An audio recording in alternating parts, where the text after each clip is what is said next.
নমস্কার, আপনারা দেখছেন হাই নিউজ। আমি শ্রীপর্ণা রয়েছে আপনাদের সঙ্গে। শুরু করছি আজকে নিউজ টুডে। আর শুরুতে দেখে নেব আজকের হেডলাইন্স।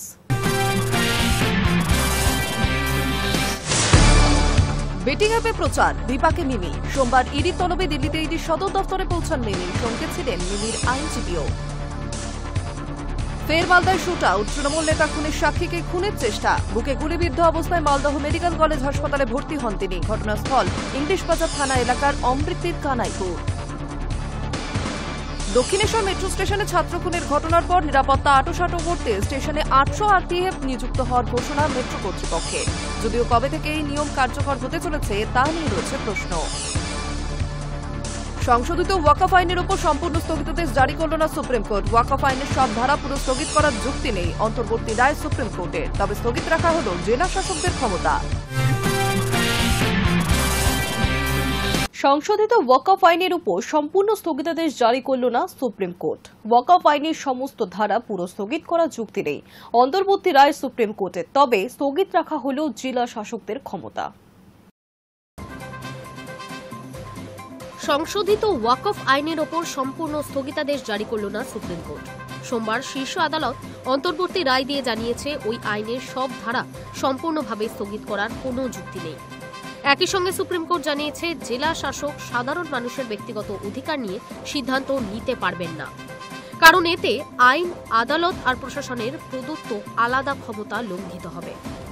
প্রসঙ্গত, সংশোধিত আইনে কোনো সম্পত্তি ওয়াকফ কিনা সেই ব্যাপারে চূড়ান্ত সিদ্ধান্ত নেওয়ার ক্ষমতা জেলা শাসক বা সমপদমর্যাদার আধিকারিকদের হাতে দেওয়া হয়েছিল।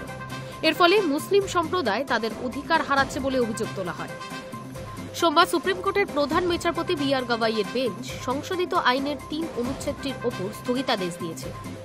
প্রধান বিচারপতি গাভাই এবং বিচারপতি এ.জি. বসের বেঞ্চ জানিয়েছে, যতদিন না ট্রাইব্যুনাল সিদ্ধান্ত দেয় ততদিন কোনো তৃতীয় ব্যক্তিকে অন্য কারো বিরুদ্ধে নতুন অধিকার দেওয়া যাবে না।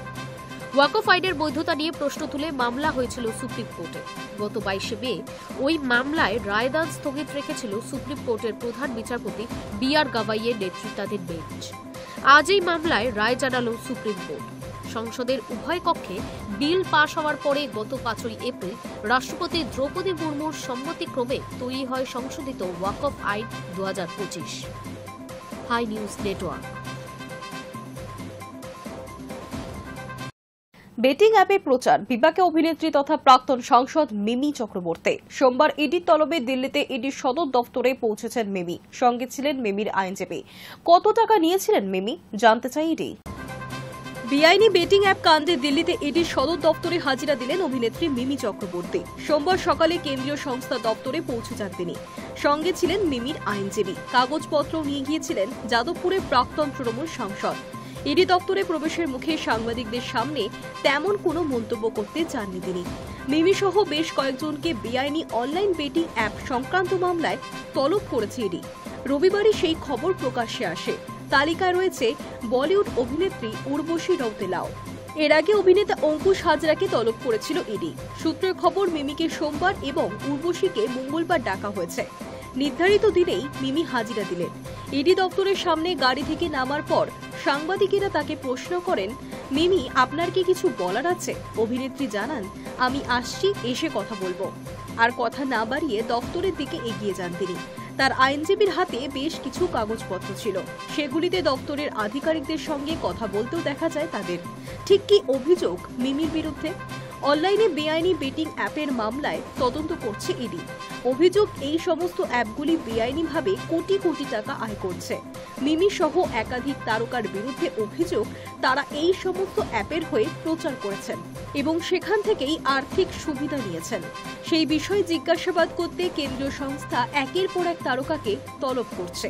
এই মামলায় এর আগে ডাকা হয়েছে সুরেশ রায়না, শিখর ধাওয়ানের মতো ক্রিকেট জগতের তারকাদেরও। এবার কেন্দ্রীয় তদন্তকারীদের নজরে মিমি। ভারতে বেটিং এবং অনলাইন জুয়া নিষিদ্ধ হওয়া সত্ত্বেও 1xBET বেটিং অ্যাপ নামক অ্যাপের সঙ্গে যুক্ত হয়েছিলেন মিমি চক্রবর্তী। আর সেখান থেকেই পেয়েছেন আর্থিক সুবিধা। এই অ্যাপের প্রমোশন করেছেন তিনি।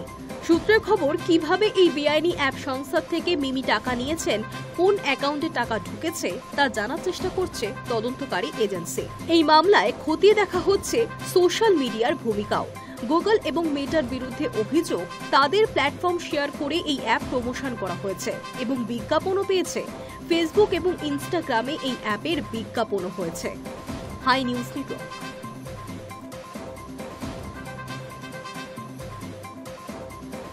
ফের মালদায় শুট আউট, তৃণমূল নেতা খুনের সাক্ষীকেই খুনের চেষ্টা। তৃণমূল নেতা খুনের সাক্ষী তৃণমূল কর্মী আতিমুল মোমেনকে গুলি করেই খুনের চেষ্টা। ফের শুট আউট মালদায়। এবারের ঘটনাস্থল ইংলিশ বাজার থানা এলাকার অমৃতের কানাইপুরে। জানা যাচ্ছে, এক ঠিকাদারকে লক্ষ্য করে রবিবার রাতে গুলি করে জনা কয়েক দুষ্কৃতী। বুকে গুলিবিদ্ধ অবস্থায় মালদা মেডিকেল কলেজ হাসপাতালে ভর্তি তিনি। আহত ব্যক্তি তৃণমূল কর্মী খুনের সাক্ষী ছিলেন, তাই তিনি দুষ্কৃতীদের টার্গেট হয়েছেন বলে প্রাথমিক ধারণা পরিবার ও বন্ধু বান্ধবদের। ঘটনার তদন্ত শুরু করেছেন ইংলিশ বাজার থানার পুলিশ। জানা যাচ্ছে, গুলিবিদ্ধ ব্যক্তির নাম আতিমুল মোমেন, বয়স 33 বছর। তিনি পেশায় ঠিকাদার, শ্রমিকদের নিয়ে কাজ করেন। আতিমুলের বাড়ি অমৃতির বানিয়া গ্রামে। রবিবার রাতে অমৃতি পেট্রোল পাম্পের কাছে কানাইপুরে এলাকায় জনা কয়েক দুষ্কৃতী মোটর বাইকে তার উপর চড়াও হয়। খুব কাছ থেকে আতিমুলকে লক্ষ্য করে গুলি চালিয়ে সেখান থেকে চম্পট দেয়। রক্তাক্ত আতিমুলকে উদ্ধার করে ভর্তি করা হয় মালদা মেডিকেল কলেজ হাসপাতালে। শারীরিক অবস্থা আশঙ্কাজনক বলে জানান চিকিৎসকেরা। গত 10 জুলাই ইংলিশ বাজারের লক্ষ্মীপুর এলাকায় খুন হন মানিকচকের তৃণমূল কর্মী আবু কালাম আজাদ। এই মুহূর্তে সেই হত্যাকাণ্ডে গ্রেফতার হয়ে জেলবন্দি লক্ষ্মীপুরের আরেক তৃণমূল নেতা মাইনুল শেখ ও তার ছেলে। আক্রান্ত আতিমুলের পরিবারের দাবি, তার মৃত্যুর ঘটনায় সাক্ষী ছিলেন তিনি, সেই কারণেই তাকে পৃথিবী থেকে সরানোর চেষ্টা করা হয়েছে বলে অভিযোগ। কে বা কারা এই কাণ্ড ঘটিয়েছে তা এখনো অজ্ঞাত। ঘটনার খবর পেয়ে সেখানে যান ইংলিশ বাজার থানার পুলিশ। আক্রান্ত ব্যক্তি ও প্রত্যক্ষদর্শীদের বয়ানের ভিত্তিতেই তদন্ত শুরু হয়েছে। পরপর এ ধরনের ঘটনায় আতঙ্ক ছড়িয়েছে এলাকায়। Hi News Network. স্কুলে ছাত্রছাত্রীদের পছন্দের শিক্ষিকার বদলির নির্দেশ। যে নির্দেশ মানতে নারাজ পড়ুয়া থেকে অভিভাবকেরা। সোমবার স্কুলের সামনে প্ল্যাকার্ড নিয়ে বিক্ষোভে সামিল পড়ুয়া সহ অভিভাবকরা।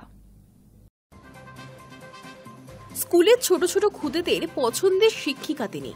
যত্নের সঙ্গে এতদিন পড়িয়ে আসছিলেন ছাত্রছাত্রীদের। হঠাৎই সেই শিক্ষিকার বদলির নির্দেশে ক্ষোভ ছাত্রছাত্রী থেকে অভিভাবকদের। শিক্ষিকার বদলি আটকাতে মোহনপুর প্রাথমিক বিদ্যালয়ে তালা ঝুলিয়ে বিক্ষোভ। অভিভাবক ও পড়ুয়াদের বিক্ষোভে স্কুলে পড়ল তালা। পঠন পাঠন কার্যত স্তব্ধ মোহনপুর প্রাথমিক বিদ্যালয়ে। নিজেদের প্রিয় শিক্ষিকাকে স্কুলে রাখতে পড়ুয়ারা হাতে প্ল্যাকার্ড নিয়ে বিক্ষোভে সামিল। সোমবার সকাল থেকেই বিদ্যালয়ের মূল ফটকে তালা ঝুলিয়ে বিক্ষোভ দেখালেন অভিভাবক ও খুদে পড়ুয়ারা। হাতে প্ল্যাকার্ড, ছোট পড়ুয়াদের গলায় স্লোগান, তাদের সোমা ম্যাডামকে বদলি করা চলবে না। বিদ্যালয়ের শিক্ষিকা সোমা মাহাতোর বদলির নির্দেশ পৌঁছতেই ক্ষোভে ফেটে পড়েন স্কুলের অভিভাবকেরা। বহু বছর ধরেই এই স্কুলে পড়াচ্ছেন তিনি। খুদেদের কাছে যেমন প্রিয়, তেমনি অভিভাবকদের কাছেও আস্থার প্রতীক। ছোট ছোট পড়ুয়াদের দাবি, সোমা ম্যাডাম তাদের খুবই ভালো পড়ান, খুবই ভালোবাসেন। তারা চায় তিনি যেন এখানেই থাকে। সকালে শিক্ষক শিক্ষিকারা বিদ্যালয়ে পৌঁছতেই অভিভাবক ও পড়ুয়ারা ফটকের সামনে দাঁড়িয়ে পড়ে। ফলত দিনভর বন্ধ থাকে পঠন পাঠন। অভিভাবকদের একাংশের হুঁশিয়ারি, মোহনপুর থেকে সোমা মাহাতোকে অন্য কোথাও বদলি করা যাবে না। বদলির সিদ্ধান্ত প্রত্যাহার না হলে বৃহত্তর আন্দোলনে নামতে তারা বাধ্য হবে। বিদ্যালয় সূত্রে জানা গিয়েছে, সোমা মাহাতো দীর্ঘদিন ধরে এখানে কর্মরত। স্থানীয় মানুষের দাবি, তিনি শুধুমাত্র শিক্ষিকা নন, বাচ্চাদের সার্বিক উন্নতির কথাও ভাবেন। ফলে এই বদলিকে মানতে নারাজ অভিভাবক ও পড়ুয়ারা। Hi News Network. বিদেশ থেকে জ্বালানি তেল ও গ্যাস আমদানির পরিমাণ কমিয়ে দেবে ভারত। পরিবর্তে দেশে মজুদ খনিজ তেল উত্তোলন বাড়ানো হবে, বৃদ্ধি করা হবে বিকল্প জ্বালানির ব্যবহার, এমনটাই জানিয়েছেন প্রধানমন্ত্রী। বিদেশ থেকে জ্বালানি তেল ও গ্যাস আমদানির পরিমাণ কমিয়ে দেবে ভারত। পরিবর্তে দেশে মজুদ খনিজ তেল উত্তোলন বাড়ানো হবে, বৃদ্ধি করা হবে বিকল্প জ্বালানি ব্যবহার, এমনটাই জানালেন প্রধানমন্ত্রী। অসমের নিমালীগড়ে একটি ইথানল প্ল্যান্টের উদ্বোধন অনুষ্ঠানের ভাষণে প্রধানমন্ত্রী এই কথা বলেছেন। তার কথায়, ভারত এক বৃহৎ অর্থনীতি, কিন্তু আমাদের দুর্বলতা হলো আমরা জ্বালানির ক্ষেত্রে আত্মনির্ভর হতে পারছি না। প্রধানমন্ত্রী বলেন, ইথানল এক উপযুক্ত বিকল্প হতে পারে। অসমের ইথানল প্ল্যান্টের কয়েক বছর আগে শিলান্যাস করেছিলেন প্রধানমন্ত্রী। অসমের জনসভায় প্রধানমন্ত্রী বক্তৃতা দেন, আমরা সিদ্ধান্ত নিয়েছি ধীরে ধীরে বিদেশ থেকে জ্বালানি আমদানি কমিয়ে দেব। প্রধানমন্ত্রীর এই বক্তব্যের পর জল্পনা শুরু হয়েছে মার্কিন চাপে কি কেন্দ্রীয় সরকার জ্বালানি আমদানি নিয়ে নতুন পথে চলার সিদ্ধান্ত নিয়েছে। ভারতীয় পণ্যের উপর আমেরিকায় 50% শুল্ক চাপানোর পিছনে রাশিয়া থেকে খনিজ তেল আমদানির সম্পর্ক রয়েছে। মার্কিন প্রেসিডেন্ট ডোনাল্ড ট্রাম্পের অভিযোগ, রাশিয়া থেকে তেল আমদানি করে ভারত আসলে পুতিনের দেশকে ইউক্রেনের বিরুদ্ধে যুদ্ধে অর্থ যোগাচ্ছে। ভারতের ওপর চাপানো মার্কিন শুল্কের 25% রাশিয়া থেকে তেল আমদানি জনিত জরিমানা। মার্কিন প্রশাসন স্পষ্ট জানিয়েছে, ভারত রুশ তেল আমদানি বন্ধ না করলে জরিমানা অঙ্ক কমবে না। জবাবে ভারত আমদানি অব্যাহত রাখার কথা বললেও হালে প্রধানমন্ত্রী এবং ডোনাল্ড ট্রাম্পের দূরত্ব কমানোর ইঙ্গিত দিয়েছে। বিবাদ মিটিয়ে বন্ধুত্ব বজায় রাখার বার্তা দিয়েছেন দুজনেই। সংশ্লিষ্ট মহলের একাংশ মনে করছে, আমেরিকাকে বার্তা দিতেই প্রধানমন্ত্রী বিদেশের ওপর জ্বালানি নির্ভরতা কমানোর বার্তা দিয়েছেন। প্রধানমন্ত্রী জানিয়েছেন, সরকার বিষয়টি গুরুত্ব দিয়ে ভাবনা চিন্তা করছে। Hi News Network. সময় এখন একটা বিরতির, ফিরে আসছি বিরতির পর।